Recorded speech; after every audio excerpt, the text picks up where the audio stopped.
নমস্কার, সকলকে স্বাগত জানিয়ে আজকে ব্লগটা শুরু করছি। ব্লগটা যে যেখান থেকে দেখছেন আশা করি সবাই ভালো আছেন। আজ ২৭ জুন শুক্রবার, রথযাত্রার দিন। বাড়িতে যে রথটা ছিল তাকেই গাঁদা ফুলের মালা দিয়ে এবং রজনীগন্ধার মালা দিয়ে সাজিয়েছি। রথের দিন এলে রাহুল এই রথ টানত। আমি নানা রকম ফুল আর রং কাগজ দিয়ে রথটাকে সাজিয়ে দিতাম।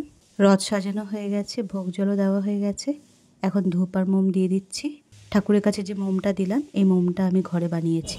ঘড়িতে এখন 4:30 মতো বাজে। বেরিয়ে পড়েছি, যাচ্ছি বাজারে বিপত্তারিণী পুজোর বাজার করতে। আগামীকাল বিপত্তারিণী পুজো।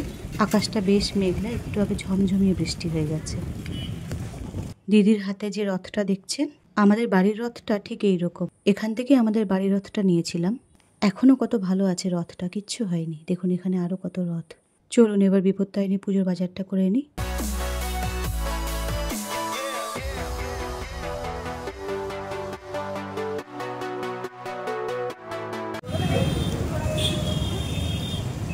বাজার করা হয়ে গেছে, এবার বাড়ি ফিরছি।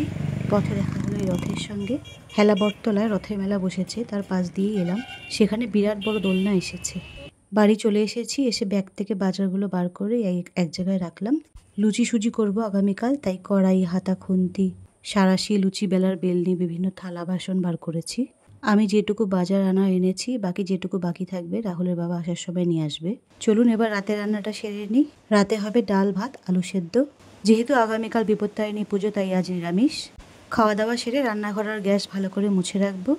ব্লগটা তাহলে এখানেই শেষ করছি। অনেক অনেক ভালো থাকবেন। নমস্কার।